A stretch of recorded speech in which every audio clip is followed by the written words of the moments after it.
Hi everyone, welcome back to my channel. Now, I know it's been quite a while. Definitely not every Monday. But, you know what, stuff happens. And I know my last video wasn't normal like I usually do. Kinda fumbled, but it is what it is. I mean, it has the most views out of all of them, but 20 views isn't very much. Not shaming on you guys, but it's still a little discouraging. I mean, this place isn't really for anybody else but myself anyway, so I shouldn't be too concerned with it. This week, or these couple weeks, have just been a little hectic. Nothing really happened with my court case. They pushed it out another month, so the beginning of, or middle of April, we'll have a real one, not just a continuance thing, so. And same thing for my car crash case.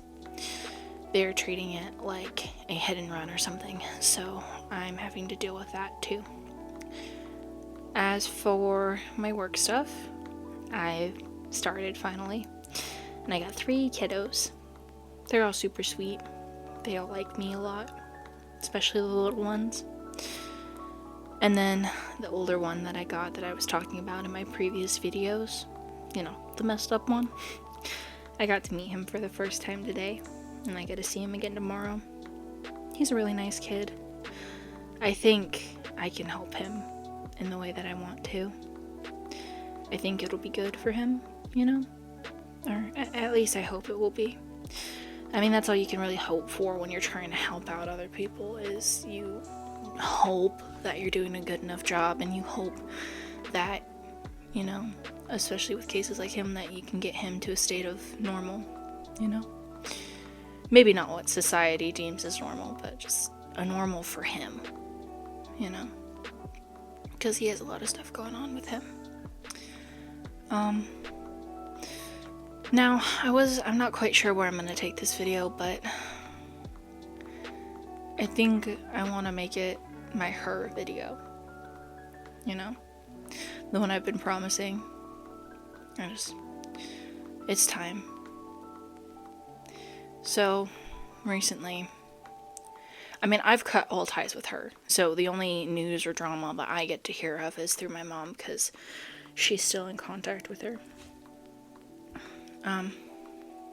But she finally, she got cancer, so I don't know how far along it is, or if she'll make it out, or if she'll survive and get to file a lawsuit and get a bunch of money for what they did to her at the hospital. But she's finally, you know, done something so severe. I honestly, it's hard for me to believe her, because she makes sicknesses up all the time, you know?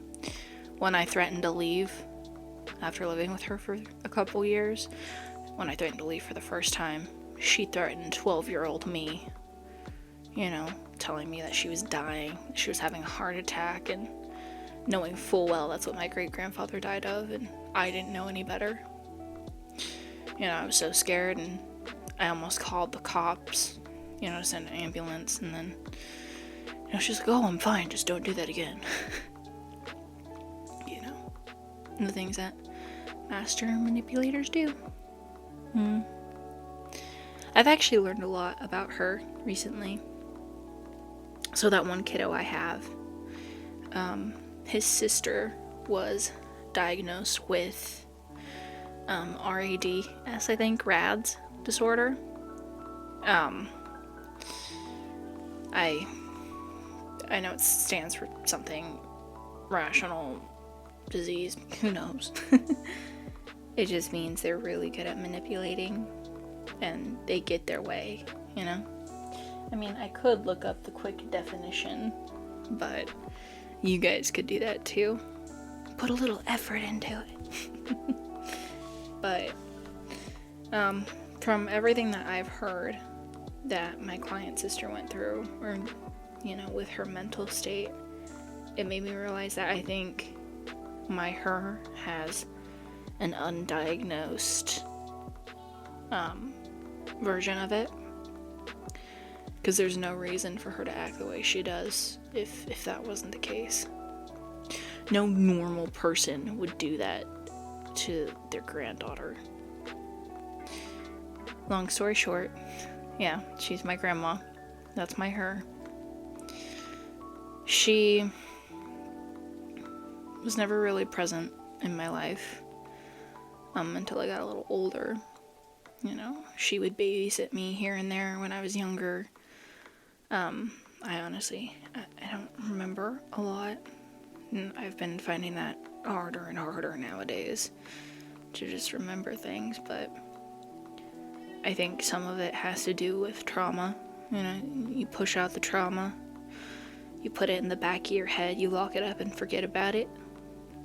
So, but she was never really present until my grandfather died, and that was 2011.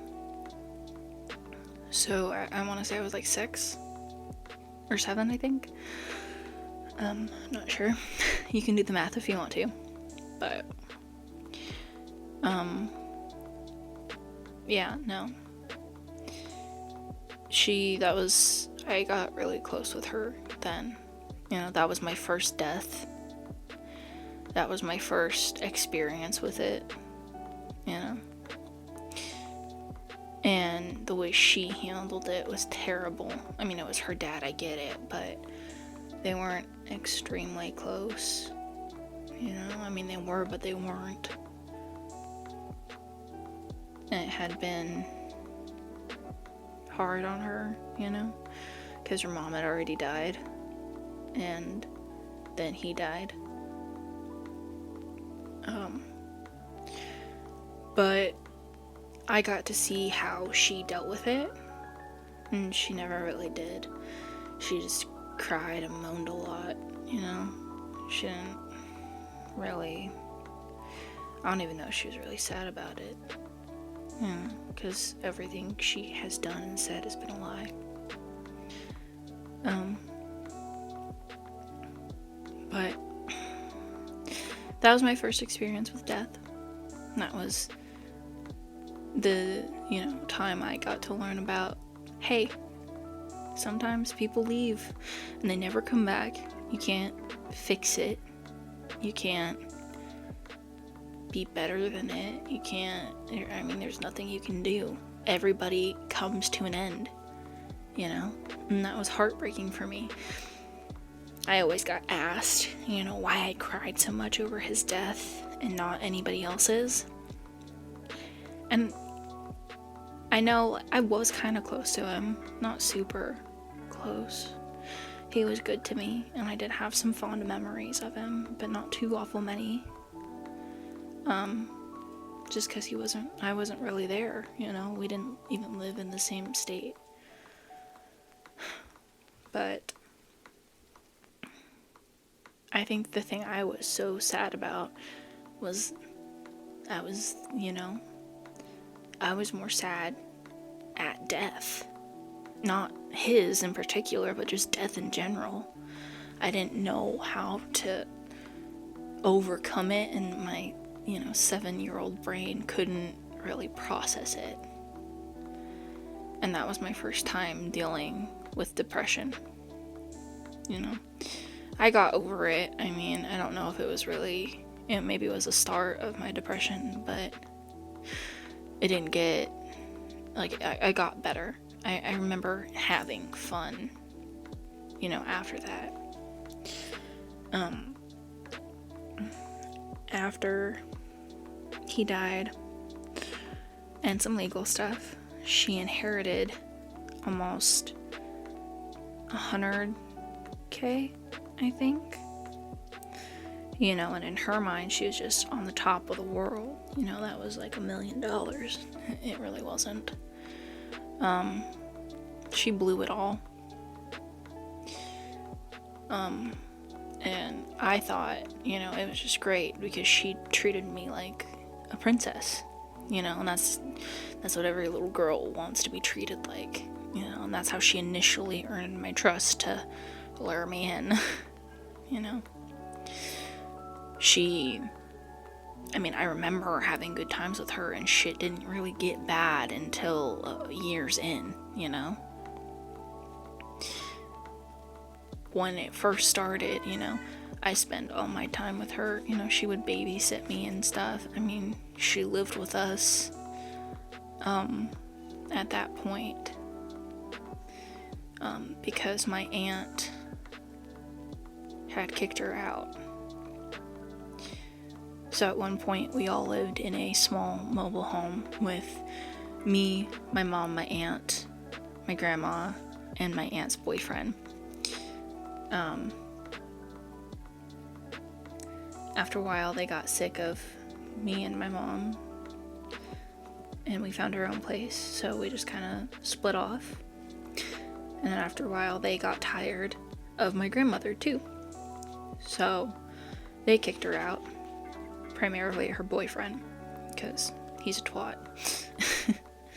But so we took her in, and I remember all that summer, you know, I had friends that lived in the same apartment complex, and I would play with them, and we'd swim in the pool for days on end, literally. That was, you know, my life.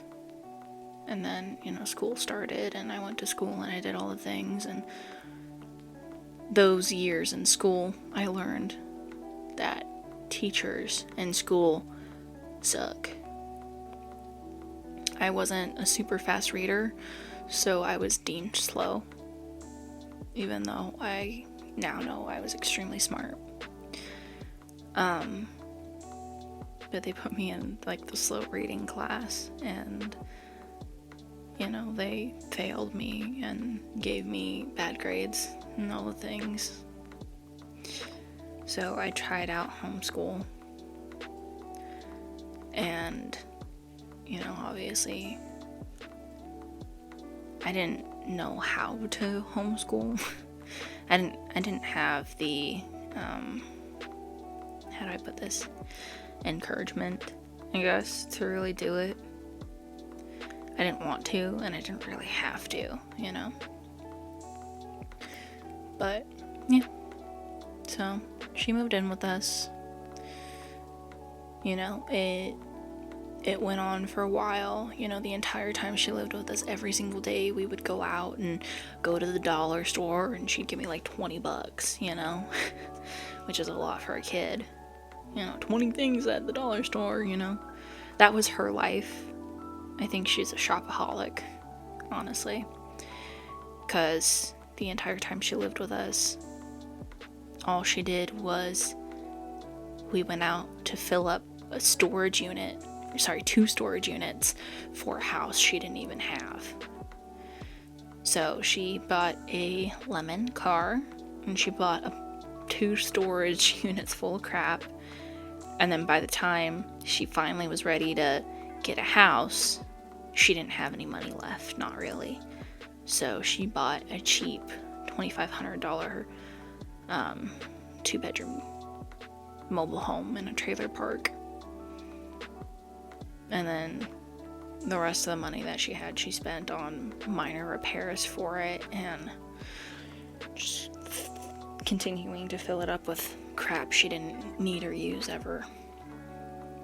And the entire time, you know, she, like I said, she treated me like a princess. She told me that all my thoughts were valid, that, you know, everything that I thought was great, that I was perfect, you know. I mean, obviously that's not the truth. I'm very far from it, you know. And any decent person would try to guide a kid, you know, not just, you know, make them believe whatever. So, and I had major anger issues, and during that time, with the whole death thing and the starting in depression, you know, I had gotten better, and then I had gotten worse again. Like, I went through severe anger issues and stuff, and I would take it out on her. I'm not gonna lie, you know, I was a bad kid, but I wasn't like the worst kid like everybody wants to make me out as.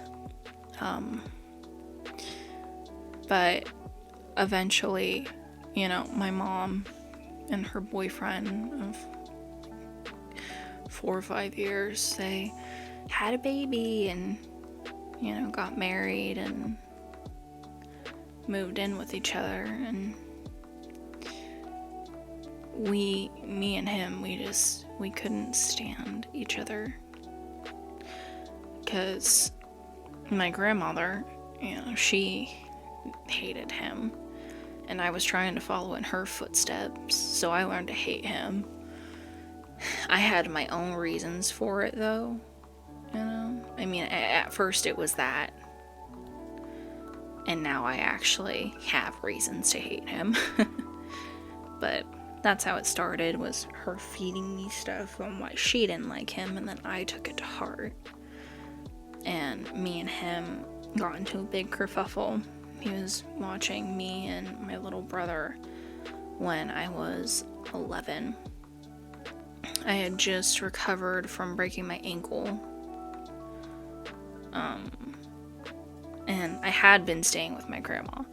So I hadn't like fully moved in or anything, but I was just staying with her a lot because my mom couldn't handle me being around with as violent as I was, you know, because I was hit and kick and be an irate little brat, you know.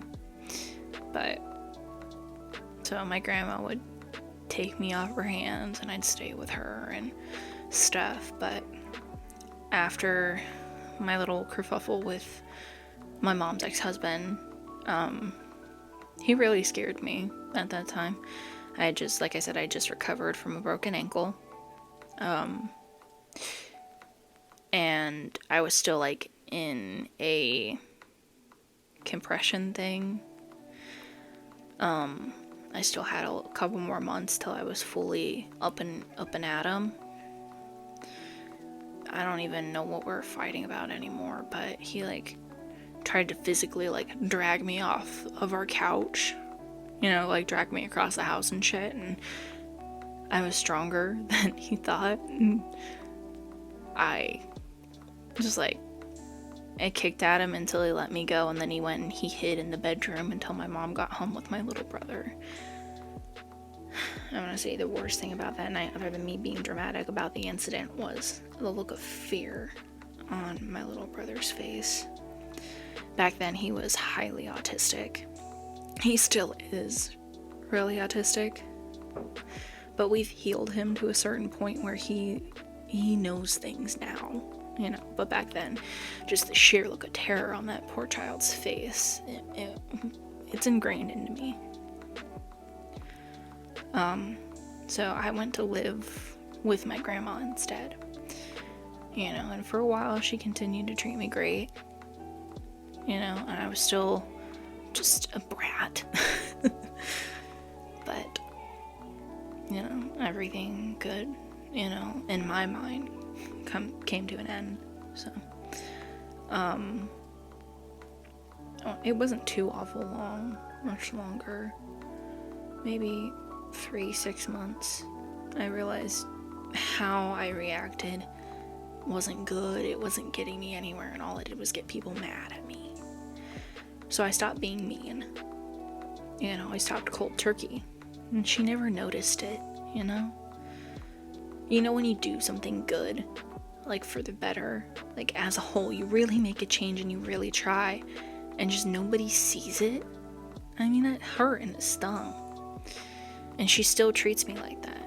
You know, if you ask her how my childhood was, she'll tell me I was just a mean child who was super mean to her in particular, and I was just a bad person. But, yeah. I quit. And as soon as I quit, she started. So, I mean, I was getting to the point where I needed to learn things like how to clean the house and take on responsibilities and stuff. And the way she did that was making me do everything, or trying to. You know, I had school for the most part, so I had to, do schoolwork and stuff, but if I wasn't doing schoolwork, I was literally just sitting on the couch or playing outside or whatever kids do. I was a kid. But as I got a little older, like I was 12, I think, when she started getting super bad. I was 12 and she, would take all her anger out on me. And, and then she'd tell me, I don't know why you're like this. All I do is, try to make you have a good life and whatever. Her version of it was because we played make-believe and because she bought me things that she was a great person, but you can't, make a kid do everything that you're supposed to do as a parent, and then when they don't know how to do it, get mad at them. Like, I didn't really know how to do my own laundry and how to clean the house and why I should even, I didn't get it. I was a kid. And whenever I tried to be good and I'd clean the house randomly or whatever, she'd take it out on me like, oh, you put too much soap in the laundry and you didn't do the dishes right, and she just like micromanage everything as soon as she saw it happening. And that wasn't just like with cleaning and stuff, it was everything in my life.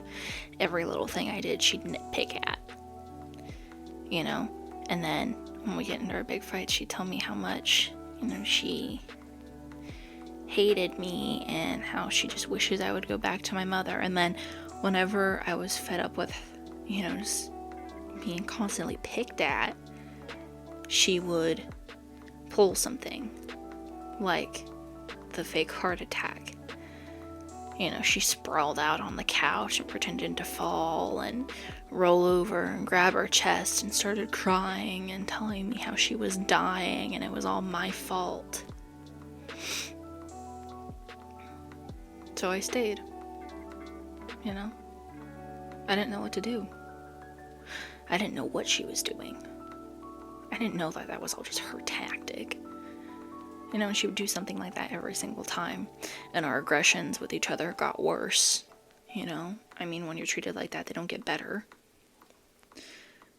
And then I fell into really deep depression over one summer. All I wanted to do was hide in my room and write my book. Which I did.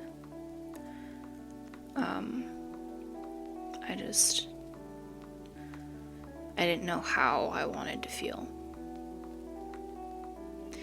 I was living with my grandma. My mom lived probably 20 minutes away via car, with my stepdad and my 2 little brothers, and one was just born. And then they didn't really have room for me anymore when they moved into their new apartment. So if I ever did want to come home, it really wouldn't be an option. I wouldn't have my own space. I'd have to sleep on the couch or figure something out, Nobody really noticed. My mom noticed I was going through like angsty teen shit, but they never really got it that I was really depressed and going through stuff. All my anger had turned into anxiety. So every time, I got angry, in reality, it was just my way of showing that I was anxious. And I learned that later on. Whenever I was put in a situation and I couldn't handle it, I'd start yelling and, maybe saying things I didn't mean. And it was all just because I was so anxious and overwhelmed and I couldn't handle it. And nobody understood that. But my grandmother made sure that, everything I did that I knew that everything I did was wrong and terrible, and that I was a terrible person. And that's, kudos for her. She taught me how to hate myself. That's how I fell so deep. Was she taught me how to hate myself. I didn't know that it was a thing. I was a kid. No kid knows, but when the people around you, when the person you live with is constantly telling you what a crappy job you're doing and what a shitty person you are, and they don't understand why you're such a shitty person, then you start taking it out on yourself. Well, fuck, maybe I am a shitty person. Maybe she's right. I mean, everybody says that I'm not a good kid. My teachers don't like me.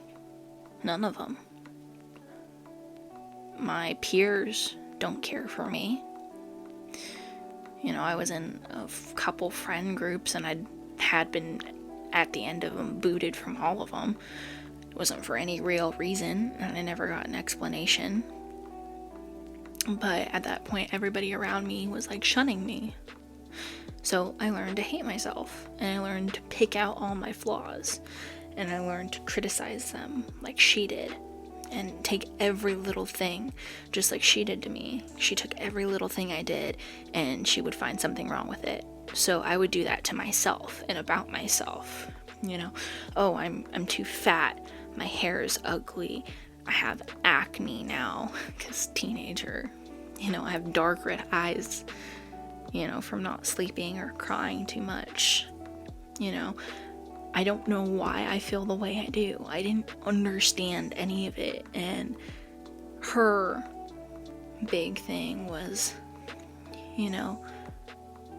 she, quote unquote, had and has agoraphobia. And an agoraphobia is a serious thing. I will tell you right now, she does not have it. She might be depressed, but, somebody had mentioned her having agoraphobia. A doctor mentioned it in the past, and she used it for everything. She quit her job.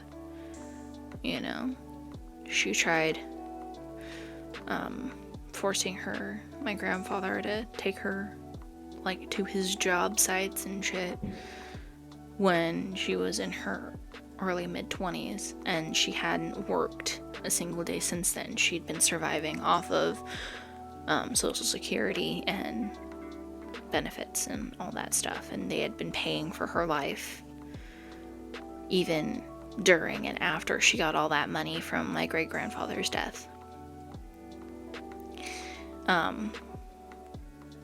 But she had used it. She still uses it as a shield. And, because nobody can be worse than her. When she thought I might be depressed, she's like, oh yeah, it's the same thing as agoraphobia.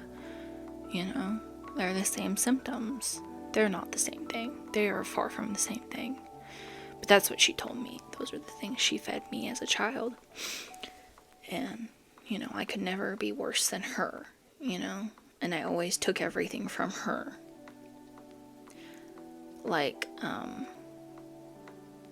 One time, she, towards the end of me living with her, she had tripped over a rototill, and she sliced open her, shin, which wasn't great, but she called crying and screaming and whatever. I went and got the neighbor, and we took care of it, and I was trying to move the car, and I broke my knee getting into it. And the conversation that me and her had after I was just in the hospital, she had gotten maybe 5 stitches, but I had been told that I would have to go get surgery, and surgery is really scary, especially to a kid. It's the most scary thing. I mean, and there are risks to it, there's always risks. There's always risks that they might hit an artery and I'm gonna bleed out, or that they might have to amputate my leg. And then I wouldn't know it or have a say in any of it until I woke up and the anesthesia wore it off. But I was super scared and frightened, and the conversation we had when we had gotten home was, you really just had to one-up me. Everything always has to be about you. No. You know, that was the great conversation I got to have. But she made me learn how to hate myself. Super bad. That I could never amount to anything, that none of my problems were really that bad, that I could never be as bad as her, you know. It was always like a competition, which it's, mental health isn't a competition. It's just what it is. You're either fucked up or you're not. You know, it shouldn't be a race to see who's more psychotic or who's gonna break sooner. That's not how that should go. But, you know, after she taught me that, I started cutting. You know, and for me, cutting was weird because everybody asked, like, how I got the idea once they found out. It's like, I don't know. It's just like something I've always known about, you know? It's like everybody knows about murders. Well, I knew that people did it. I don't even know how. Maybe it was from watching too much CSI as a kid. God if I know. Maybe it was a show I watched, but somehow I knew about it. And somehow, you know, I started. I remembered the day too. And it was over something to what anybody else would think of would be super stupid. So that day was August 3rd of 2018. My grandmother had told me that she was gonna try to get our Wi-Fi fixed. Like, it was super stupid. Like, it was just because I thought I would never get to write again in my book. I've written 2 novels. And honestly, when I look back, they're all analogies of how she treated me, you know, and a great love story that never came. A great, you know, hero to rescue me from the monster, but that never happened, you know. There was no knight in shining armor. There was no somebody to pull me out of the depths. There's nothing. You know, just a series of events and me teaching myself. But yeah, I was so scared that I would lose the only outlet I had, that I didn't really, I wanted to feel something, you know, because I was so sad and I was just overcome and I just wanted all the things to stop. I wanted my mind to stop racing, so I picked up a blade and I cut my wrists. And honestly, because we had gone over to my mom's later that same day, I had forgot about them and I had my sleeves rolled up, and I thought my mom noticed because she gave me a really weird look and she looked right at them, and I didn't understand why she never said anything or why she was so shocked, because I know she saw them. Yeah. So nobody ever found out. I mean, not until way later, and the reason was stupid. Over the time of my deep depression when I was cutting, I locked myself in my room that whole summer, and all I did was listen to music and write my books. I didn't do anything else. Maybe I sat at the kitchen table sometimes and did it, but I didn't do anything real, you know? And yeah, just cutting and doing that, and the entire time I would be hounded by her. Every time I tried to start a journal, she would raid my room and flip my bed upside down and tear through my shit. It would seriously, like, those scenes in movies where, drug dealers or the mafia or somebody's hired men come into their house and ransack the whole place looking for something.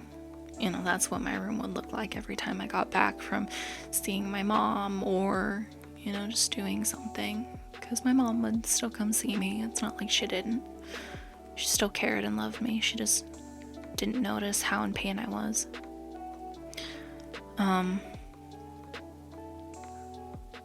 But yeah, so I couldn't even keep anything as simple as a journal. And then I couldn't do anything, like my grandma had to come pick me up from school on my lunch, so I never got to really hang out with my friends. They never really came over. I was never allowed over. It's like how you treat your 5-year-old. Like, oh, well, I have to meet the parents first and this and this and that. Right? It was exactly like that. It was like a prison. Instead of doing all the fun things and going to parties and hanging out with my friends and doing bad shit like a normal teenager. I was locked in my grandmother's house, locked in, telling myself how much I hated me, and having her telling how much she hated me, that she hated everything that I did, and that everything I did was wrong. And the only way to make it right was to get a job, right? That was like the only way to make things up. And the way she wanted to have things planned out was I would pay all of her bills and give her spending money like I was her husband. I think that's what she wanted, She felt like she had power over me and that she could do whatever she wanted, that she could get her way no matter what, and just have me keel over and lay down like a dog, and just got yelled at for the first time. And I did everything she wanted.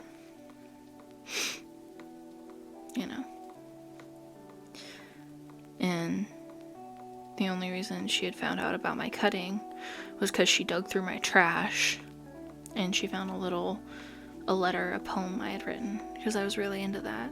I was trying to write things, and secretly I wish they would found them, but I wished it was my mom. I never wished it was her. Because the conversation, after that was, oh yeah, I know you're cutting, but that you're depressed and this and this and that, but I tried to kill myself when I was 16, so I have it so much worse than you, so don't worry, you'll be fine. That was the reassurance in my life that I was going to be okay. And I told her I wanted to keep it secret for a little bit, just so I can get my head around things and tell people the way I wanted to. And the first thing she did was, not even an hour later, was she called my aunt.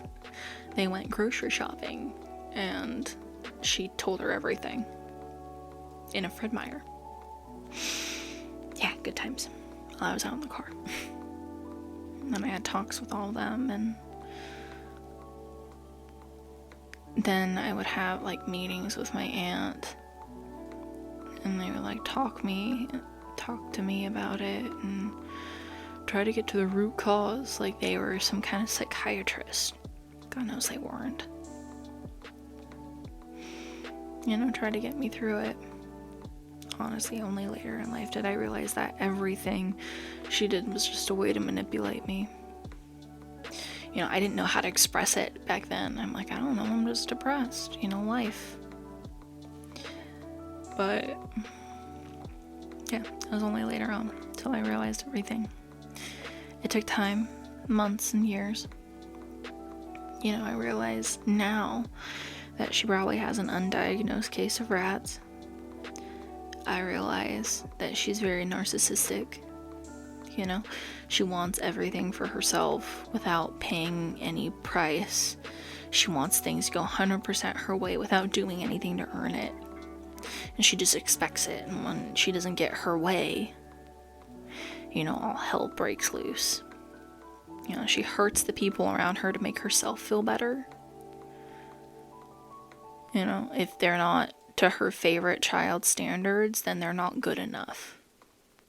And that's how it was for both me, and you can ask my mother too, because she was treated the exact same. My aunt was her miracle baby after she was told she was infertile. You know, because she had gotten her GED at 15, you know, and she, you know, trained horses for a living for a bit and did that. Keep in mind, my aunt never did well. I'm sorry to say it, but she didn't. She never got her horse business up and running. She never got her dog business up and running. She failed at everything that she had tried to start by herself. She couldn't pass the exam to become a nurse, even though she's, you know, just the smartest thing alive. She married a loser. You know, she married a guy who cared more about Call of Duty than he did her and their children. But, you know, she's the person to look up to. Somebody who's stuck working at Charter, you know, the internet company, for the rest of her life, probably. But, yeah. She was the pinnacle, and, you know, no matter how good I did, I would never be as good as her. You know, and I made sure to surpass her in everything I did. Literally everything. There was not one thing that I did not do better than her. And I'm 18. She's 42. And it's never been appreciated.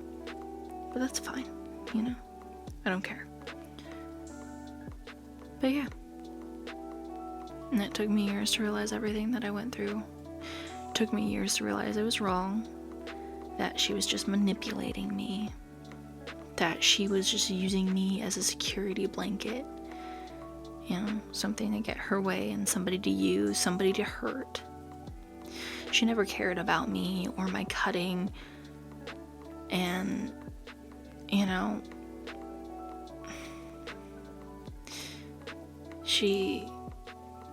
I don't think she ever really cared about me trying to commit suicide because of her either. I've never told her anything, because how do I say all of this? You know, I tried to once, because after I thought I had completely cut ties, and me and my mom and my siblings and my stepdad had moved to Texas together, and I had officially stopped cutting, that like maybe a month after we moved, it was July 17th of 2019, and I was going through a lot, and I was realizing all these things, and I thought I had completely cut ties from her, thought we were done for good.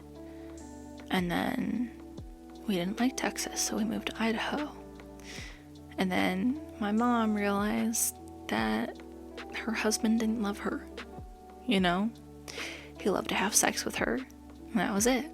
He didn't care about his kids, he didn't care about her well-being, he didn't care about crap, and he still doesn't, you know? They're divorced now, but that was the beginning of it. He would get really bad. He would sit there and, you know, call me names when he got mad. And the only times he got mad was when he didn't get sex, which is sad. You know, you take it out on your stepkid because her mom won't fuck you. But, you know, men. But yeah. They ended, and he left us high and dry in a town, in a house we couldn't afford. He knew mom didn't have a job. He knew how things were gonna go for us. He didn't care. Not one bit. So, he left us, and we had to move back. and we were homeless for a month, bouncing around hotels. That entire time she stayed with us, and sometimes I was forced to sleep in the same bed as her. Let's just say those nights I wouldn't sleep. I was too afraid. And then during the day would just drive around. I would be dead tired, but we had to do what we had to do. And then finally we moved back to my mom's hometown. And we lived there for quite a while. And then my grandmother decided to live right next door to us. And when I mean right next door, I mean she parked her trailer face to face to ours. Our stairs were 5 feet away from each other. And, I tried to just forget about everything, but when I'm around her, I can't help but freak out on the inside. When I'm around her, everything hurts and everything reminds me that I'm not good enough. And I don't like feeling like that. Nobody does. And she just went back to the same shit when I was there, I had a full-time job, so I had a place to escape for 8 hours a day, sometimes 10 if we're being honest. But, she made sure to let me know, just like she did before when I lived with her, what a piece of shit I was, how much she did, how much I didn't do, and what a shitty job I was doing. It was the exact same thing, different day. And whenever I tried to talk to her, we'd blow up and get into big fights, and I tried to tell her how I really feel, but she would never let me finish. I'd try to tell her, you know what? I wish you would just realize that you're the reason why I am the way I am. You're the reasons why I'm so fucked up, why I learned to hate myself so much. And it's because of you. But every time I just tried to say anything to her, she would automatically cut me off, because that's how any kind of kerfuffle with her is. Nobody can say anything bad about her or her perfect daughter.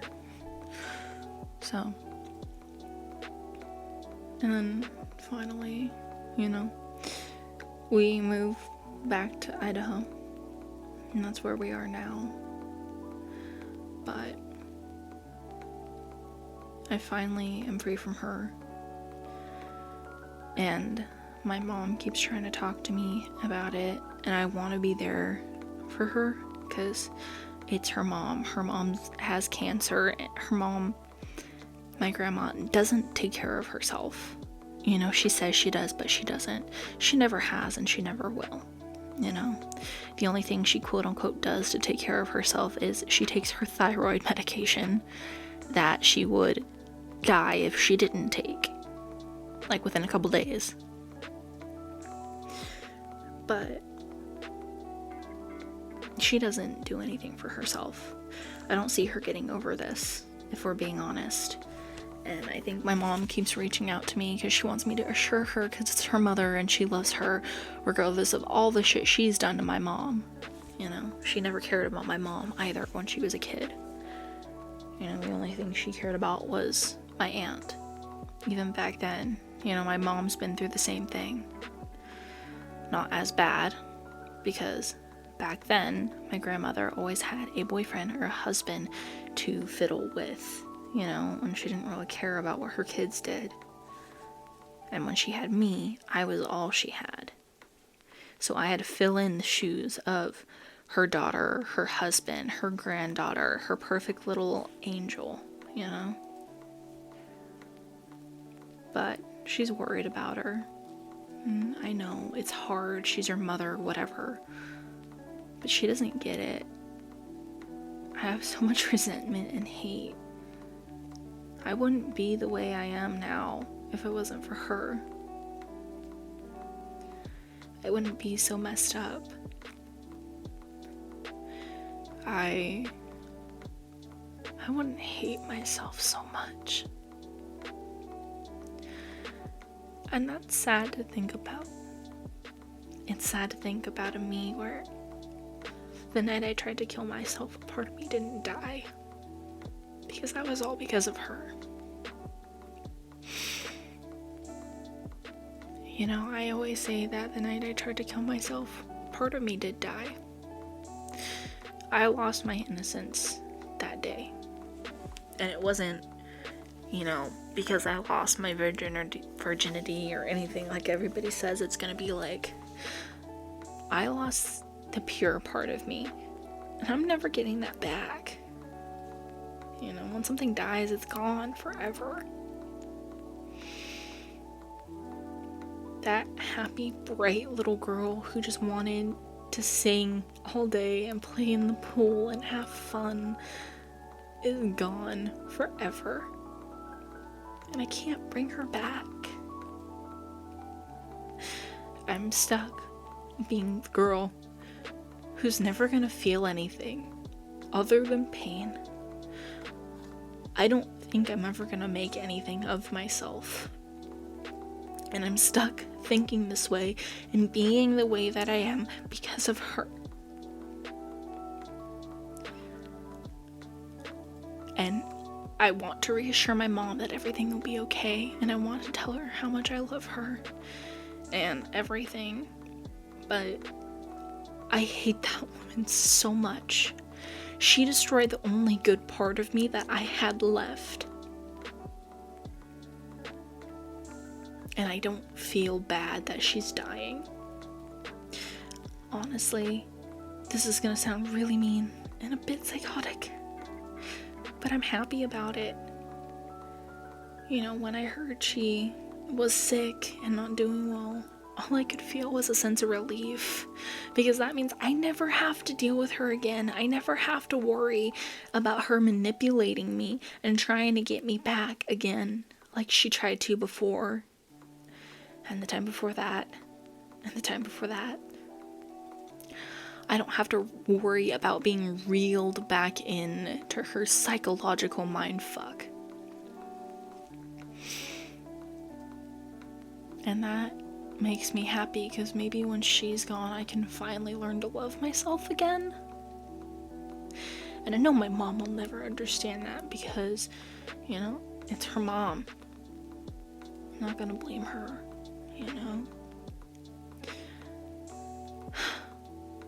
I had a dream the other night. Last night, actually. I was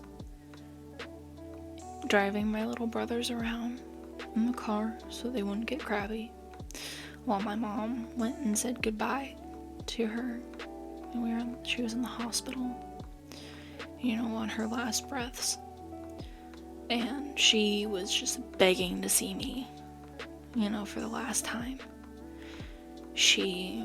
That's all she wanted, and I said no, obviously, but instead of saying goodbye or anything, I just drove away, with my mom. And then I remember in the dream, I was at her funeral, and in her will she specifically wrote out that she wanted me to speak at her funeral. And my little speech had gone a little something like this, and it's true, I said to everybody that was there, I'm sorry, this must suck for you, but she's not the person that everybody thinks she is. She's not this nice little old lady who's never done anything. She's not this kind and caring person that she pretends to be. And for all the things that she did to me, all the things that she took from me, this is what she deserves. And she's not going to heaven. She's not going anywhere good. She's not gonna get reincarnated. She's going somewhere bad. And I hope you all can realize that. I know she hasn't hurt every single one of you, but I guarantee you, if you all were close enough to her, she would have. Because she has to everybody. Everybody around her gets burnt. Everything she touches dies. And that's just a sad truth. And that might not be what everybody wants to hear about this sweet old lady that they remember, but that's who she truly is. And then I remember them putting her in the ground, burying her. Which would only half make sense because she wanted to be cremated. But, yeah. That's my story of her. And I have dozens of stories that I can't even begin to think about. I mean, I could tell you about the time that we were arguing and she slapped me so hard across my face that I had a red handprint and my nose bled over something stupid. It started, I want to say, over a song that we were listening to. I could tell you about the time that she could have found out I was cutting. We were on a FaceTime call with my teacher, and she got mad at me because I had brought something up that she didn't want brought up.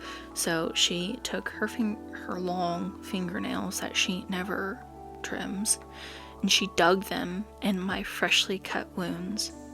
She got blood all over her hands, and she soaked through 6 layers of my gauze, my thick ass hoodie, and on her hands. And she didn't blink left. She didn't care about it. You know, she hurt me and she was happy about it. I could tell you so many things about her. But honestly, I can't remember half of them anymore. I think my brain just has blocked them out. I mean, your brain always blocks out bad memories. Like,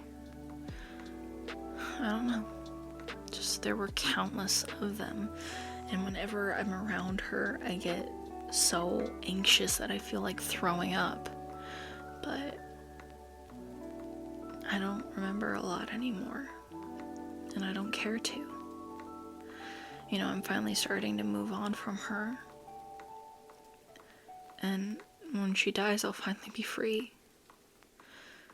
And then maybe I can learn to be me again. Because I haven't seen me in a really long time, and I'd like to meet her. I'd like to meet the sweet little girl who just wanted to find me into the rainbow, you know? That's all I wanted in life. Back then, I was just a happy kid, you know? And I wanted to be a singer, and an artist, and a philosopher. I wanted to be great. And I ruined myself, and she's ruined me. And I know that I probably won't get to meet that little girl, but I hope I do. Somehow. I hope I can find somebody who brings her back, who lets me love, make me feel anything other than pain. Anyway, thank y'all for listening. And if I'm being honest, I hope you hear this. I hope this hurts you as much as you've hurt me. And I hope I've gotten the word out enough. What a terrible person you are. And I hope you know that when you die, I'm not going to do anything for you other than try to recover myself from what you've destroyed. And that, ladies and gentlemen, is a goodbye. Thank y'all for listening. If I don't see you tomorrow, then I'll see you the next day. Good night, good morning, and goodbye.